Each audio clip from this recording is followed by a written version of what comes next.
Ce message vous est présenté par l'Assemblée chrétienne Le Tabernacle. www.letabernacle.net.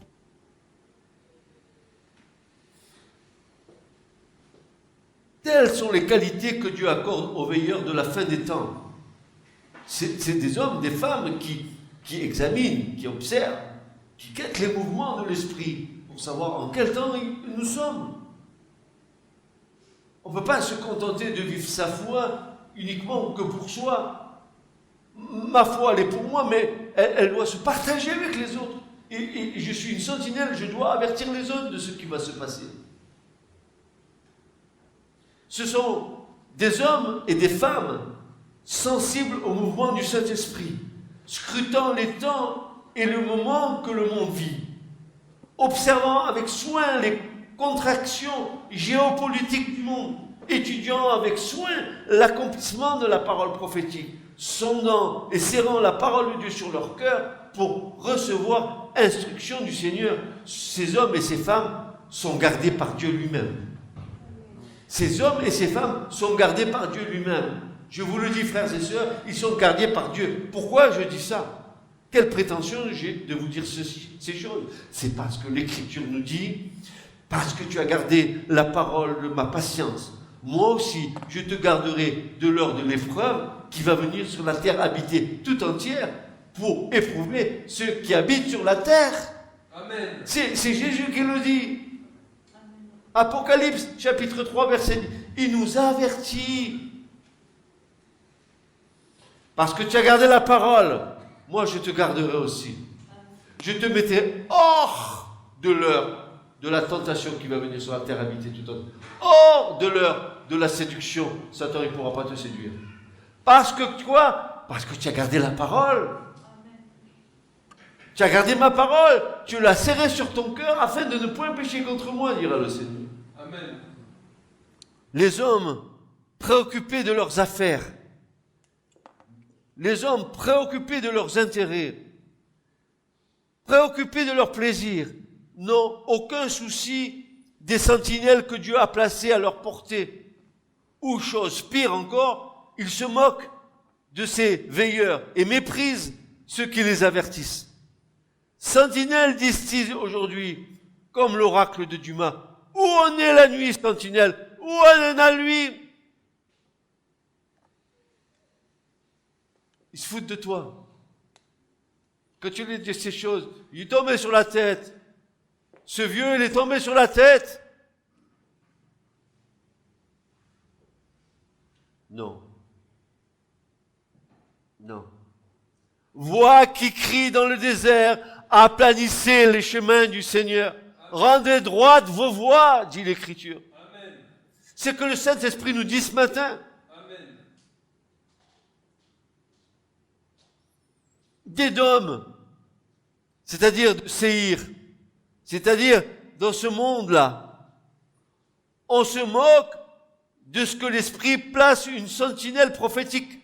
Le moqueur lui dit, à quoi en est la nuit?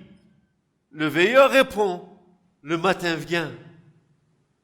Ce qu'attend la foi est près de paraître. C'est le matin qui vient. Mais c'est aussi la nuit pour l'incrédule et le moqueur. Amen. Eh oui. Eh oui. Toi qui écoutes ce matin, qui es là, mon frère, ma soeur, franchement, ce que tu es en train d'entendre, c'est fort. Quand tu réfléchis à ta vie, à ta position, à la conjoncture de ce que tu vis, pour les tiens, pour les proches, qu'est-ce que tu dis? Qu'est-ce que tu fais? Tu vas te taire? Tu vas continuer à ménager le chou et la chèvre?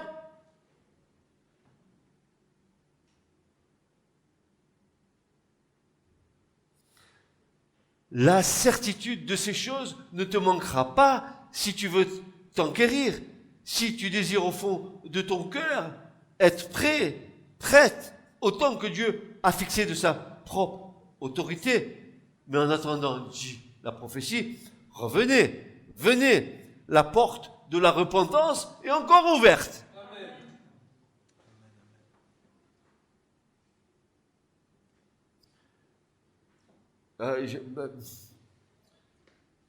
Vous savez,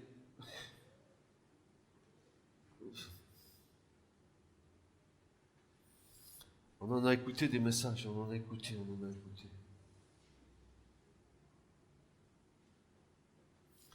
La répétition même de leurs questions est dans leur bouche comme une ironie et une offense. Le fait que la sentinelle, c'est-à-dire que les témoins de Christ veillent, prouve déjà qu'ils sont séparés de ceux qui dorment la nuit et qu'ils ont foi en la parole de leur maître annonçant sa prochaine venue.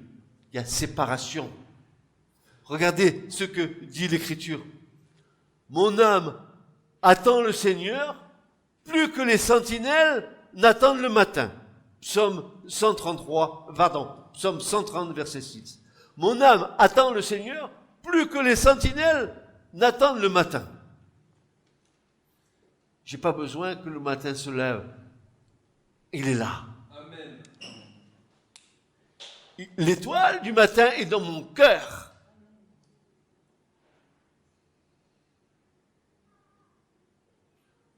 Ou encore, Paul, notre cher Paul, que Dieu le bénisse pour l'éternité. Nos frères dans la foi, je me prosterne et je m'agenouille devant Dieu de ce qu'il a suscité, des hommes qui sont allés jusqu'au bout de leur foi, qui n'ont pas regardé comme une proie arracher leur vie, qui ont donné leur vie sur l'autel pour le Seigneur. Mais qu'est-ce qui les animait? Quelle était cette foi qui les a amenés au martyre et à la mort?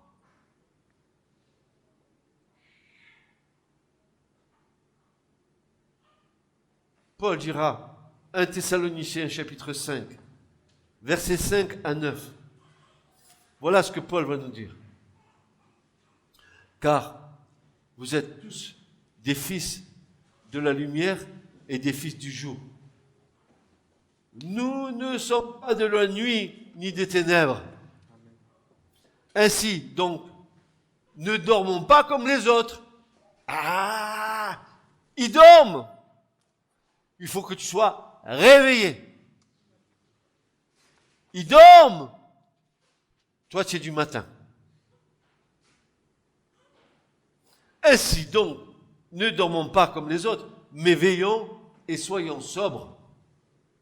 Car ceux qui dorment, dorment la nuit. Et ceux qui s'enivrent, s'enivrent la nuit.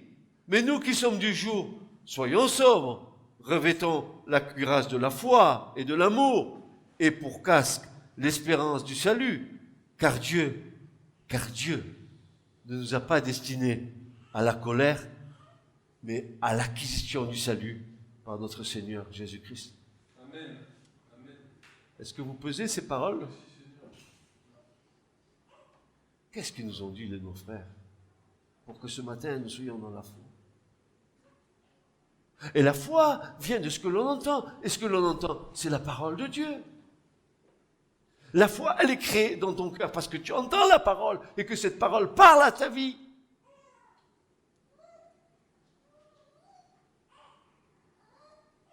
Cette attitude, cette foi, cette séparation ne peut convenir au monde. La parole de Dieu nous dit qu'au dernier jour, des moqueurs viendront en disant « Mais où est la promesse de sa venue? Depuis le temps qu'ils nous l'ont dit, bla bla bla bla bla.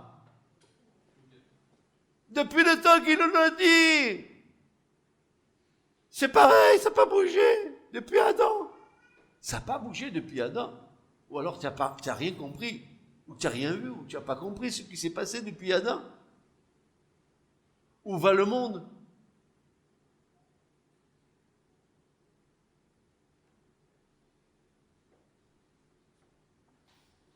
De Pierre 3, versets 3 à 4, où est la promesse de sa venue?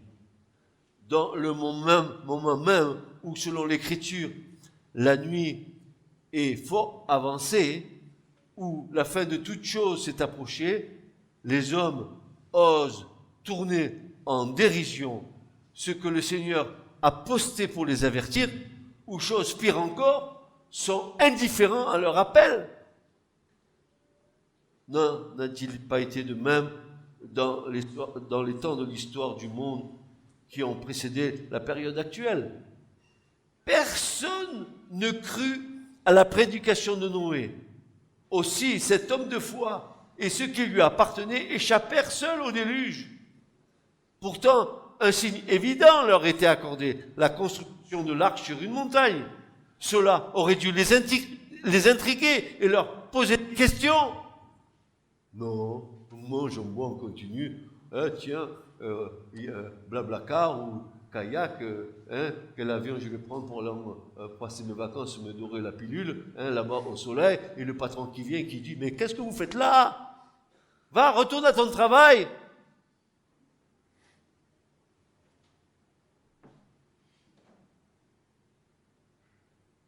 Les Juifs, à la veille de la destruction de Jérusalem par Nebuchadnezzar, ou par les armées romaines, vivaient encore dans une sécurité trompeuse et méprisaient les prophètes. Les prophètes avertissaient Jérusalem. Ils avertissaient les Israélites en disant, Jérusalem va être détruite. Dieu nous garde. Oui, Dieu nous garde.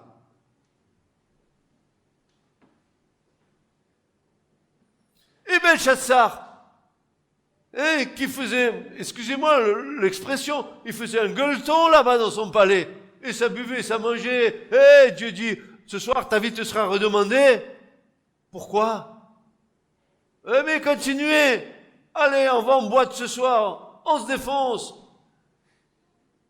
Le jugement est tombé.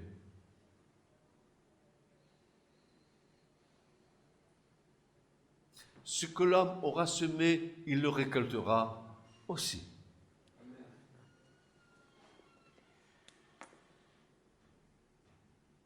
N'était-ce pas les mêmes accents que faisaient entendre les habitants de Chéir? Sentinelle, il y a longtemps que tu annonces des jugements. Jusqu'ici, tu t'es trompé. Aucune chose que tu prédisais n'est arrivée. Allez, tape dessus. Mets-en un coup pour le veilleur qui prie, qui jeûne pour ta famille, qui jeûne pour tes enfants, qui jeûne pour tes amis, et qui avertit, et tu prends des coups. Allez en avant. Et ta foi, ton Dieu, ton truc, ton machin, ton chose. Allez, vas-y.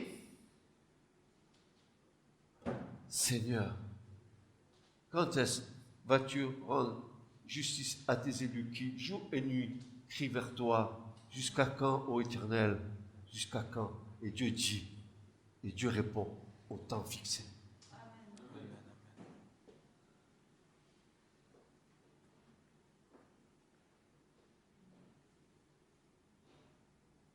Heureux es-tu si tu es méprisé pour le nom du Christ? Heureux es-tu si tu tiens tes positions fermes devant ceux qui prétendent être des gens qui vont te faire comprendre les choses de Dieu alors qu'ils ne le connaissent pas.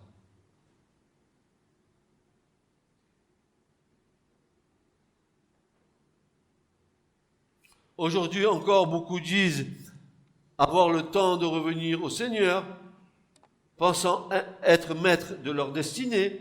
Ils mangent, ils boivent, ils s'amusent dans leur inconscience, même ils continuent de parler de Dieu, mais leur cœur est fort éloigné du Seigneur. Ils parlent de leur bouche, mais pas du cœur.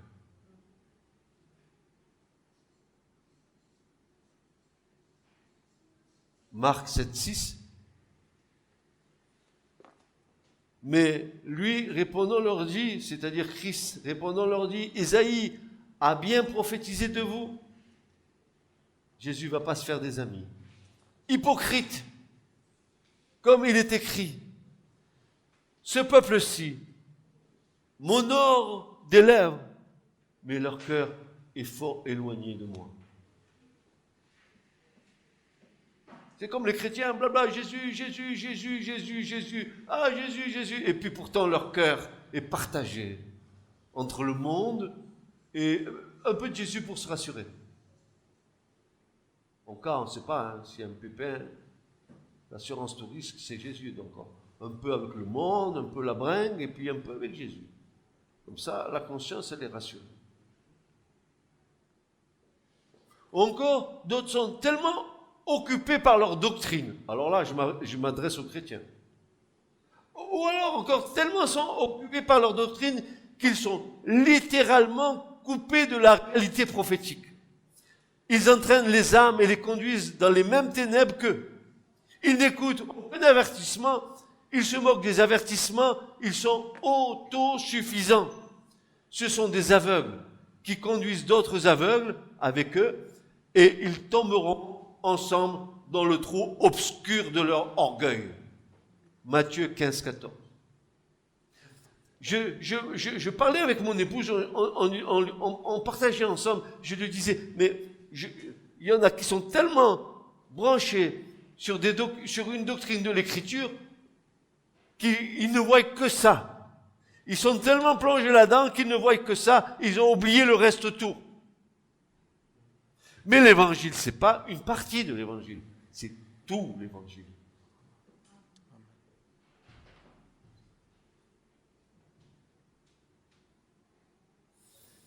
Et Jésus va dire dans Jean 9, 39, il va dire ceci. Jésus dit, moi, je suis venu dans ce monde pour le jugement, afin que ceux qui ne voient pas voient, et afin que ceux qui voient deviennent aveugles. Il en avait de fortes, ce Christ-là. Franchement, il avait des mots. C'était même pas la peine que tu discutes, quoi. Ça coulait tellement de sources que tu ne pouvais rien dire. Dieu leur envoie une énergie d'erreur pour qu'ils croient au mensonge. L'aveuglement est la pire des choses, car on croit en son erreur. Tu peux croire en ton erreur, n'est-ce pas? Tu peux être persuadé que ce que tu dis est juste, alors que c'est faux.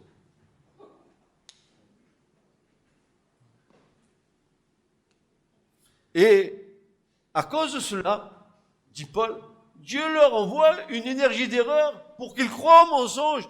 Ils croient à leur propre mensonge. Ils sont même ignorants qu'ils sont en train de mentir, mais ils mentent parce qu'ils sont aveuglés.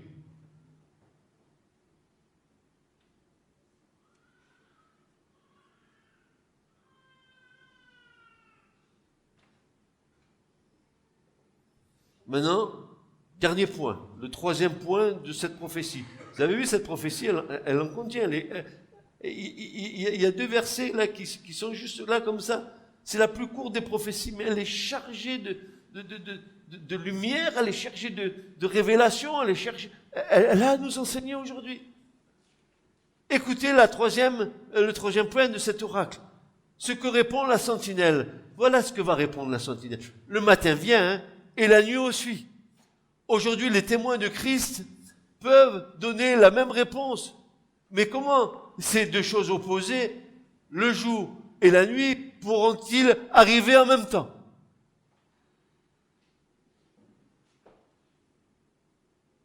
La sentinelle répond, si vous voulez vous enquérir, enquérez-vous. Ne vous pressez pas de tourner en ridicule les déclarations de la parole de Dieu. Consultez-la, c'est elle qui peut vous répondre. Elle est pleine de l'affirmation que le matin vient pour tous ceux qui croient. Le matin vient pour tous ceux qui croient. Que le jour va commencer à luire et que déjà l'étoile du matin, précurseur de l'aurore, s'est levée dans le cœur des croyants. Que la nuit est fort avancée et que le jour s'est approché, dit Paul en Romains.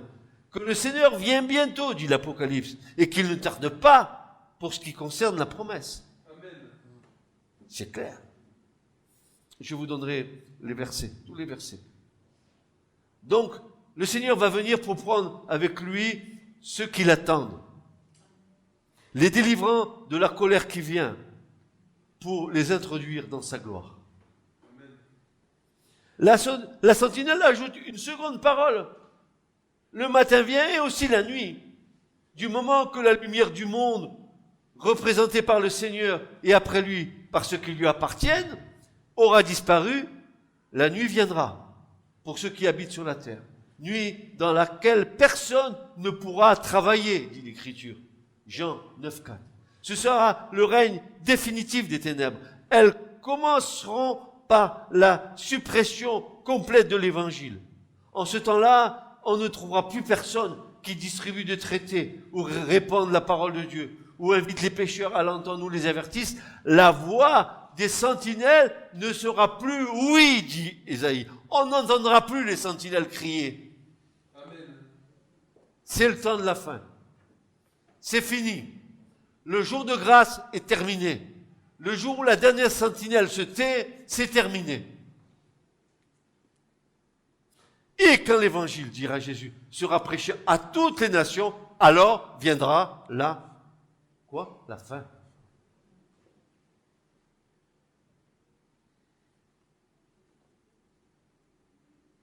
Ce sera le règne définitif des ténèbres. En ce temps-là, on ne trouvera plus personne qui répande la parole de Dieu ou invite les pécheurs à l'entendre. Alors, les moqueurs diront, quel repos de ne plus être importunés par ces gens-là. Ils nous cassaient la tête avec Jésus. C'était des sectaires. C'était des gens, non. Nous, il n'y a pas de Dieu. C'est nous, Dieu. C'est l'Éden. C'est la chute. Le serpent a dit à Ève, si tu en manges, vous serez, toi et ton mari, vous serez comme des quoi? Comme des dieux. Et bien sûr, l'homme, c'est un petit Dieu. C'est moi le plus beau, c'est moi le plus fort, c'est moi le plus truc, c'est moi le plus... Minuscule, poussière. T'as rien compris. Tu te prends tellement important. Tu es un parmi 7 milliards de gens.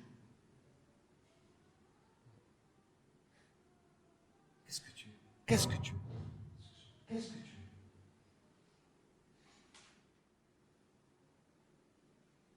La prédication de l'évangile sera remplacée par celle de l'erreur et de l'antichristianisme qui déjà aujourd'hui attire un si grand nombre et que tous admettent, alors rien ne gênera plus les hommes ayant remplacé le Père et le Fils par un homme, l'antichrist, ils se croiront les maîtres de la terre.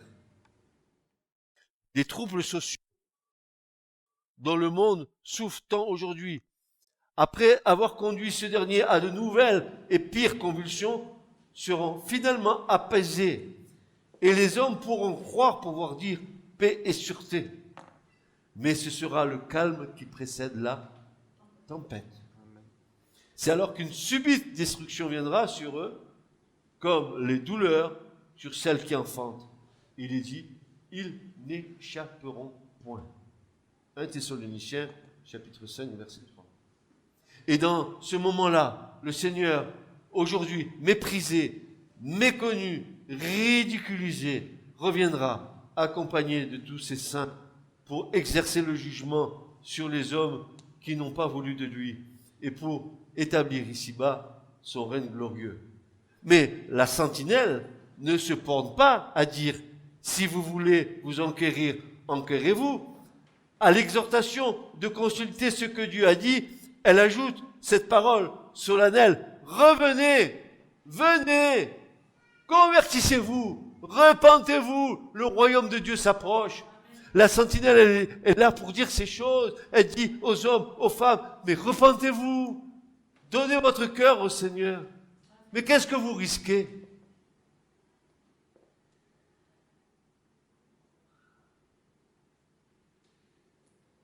La porte est encore grande ouverte pour la repentance et la conversion.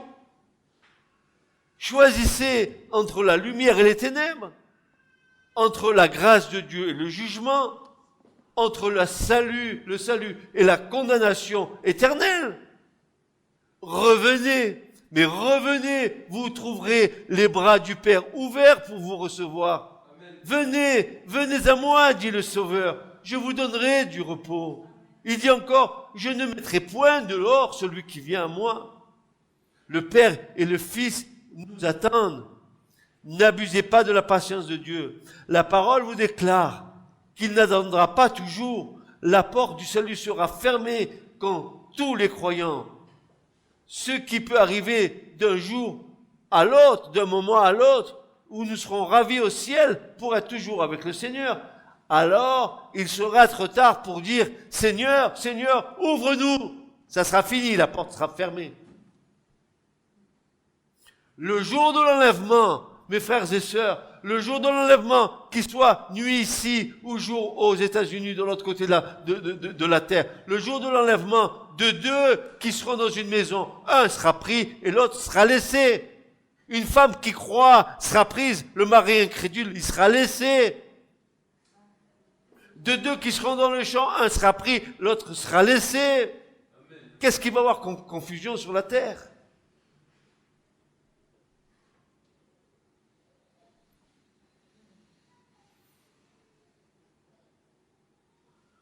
Seigneur, Seigneur, ouvre-nous.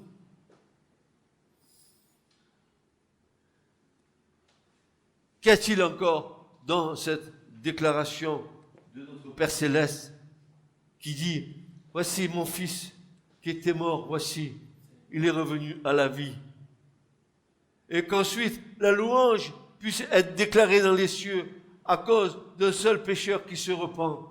C'est encore le jour favorable, c'est encore le jour du salut. Venez donc aujourd'hui, dit le Seigneur, n'endurcissez pas votre cœur, car c'est aujourd'hui le temps favorable, c'est aujourd'hui le jour du salut.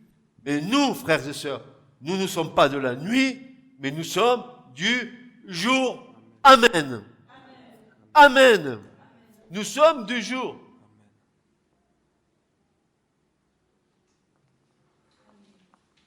Sentinelle, tiens-toi à la brèche. Dis-leur, revenez, venez, venez au Seigneur. Revenez de vos mauvaises voies.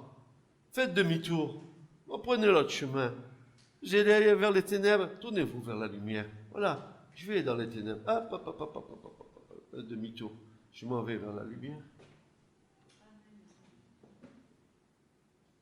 Dites-leur, dites ceux à qui vous aimez, dites-leur, c'est le temps.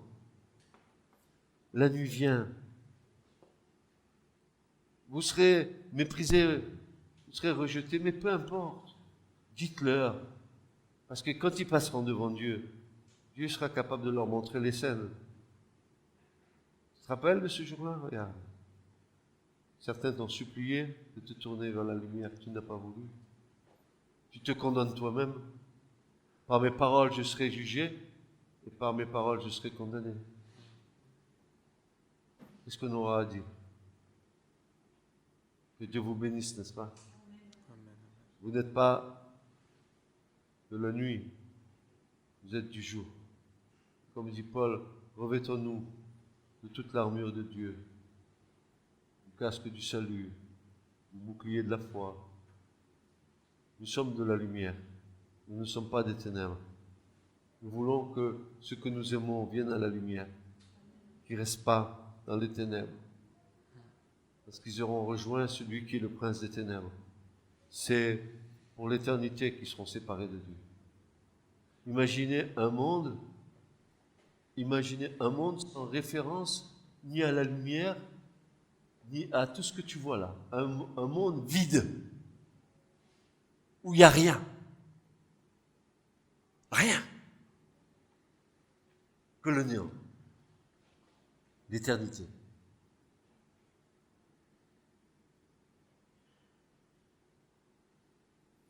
Comme dira Élie, si Dieu est Dieu, allez avec Dieu. Mais si c'est Baal qui est Dieu, Satan, ben allez avec Satan. Mais il n'y a pas de position médiane. Aujourd'hui, si tu entends ce message et que ce message te parle, alors écoute, tu peux toujours te tourner vers Dieu. Revenez. Pourquoi revenez? Pourquoi revenez? Pourquoi on est déjà venu? Revenez. Venez. Les bras du Père sont ouverts. Mon fils. Quel fils? moi, toi. Il était mort, oui, mort, coupé de la vie de Dieu. Voici, il est revenu à la vie. Est-ce que le Père l'a repoussé? Ah, mon fils. Celui que j'ai prédestiné à la vie éternelle depuis toute éternité. Voilà, il a retrouvé la vie, il était mort. Je ne sais pas si vous êtes en train de comprendre ce que je suis en train de vous dire. Mort. Maintenant, il a la vie. Et Jésus a dit, pas une petite vie, la vie en abondance. Amen. Les fleuves d'eau vive jailliront de leur sein. Que Dieu soit béni. Et que tout homme, et moi le premier, soit trouvé comme menteur devant Dieu. Parce que seul Dieu est vrai. Nous avons besoin de toute la grâce et la miséricorde de Dieu. Amen. Amen. Ce message vous a été présenté par l'Assemblée chrétienne Le Tabernacle. www.letabernacle.net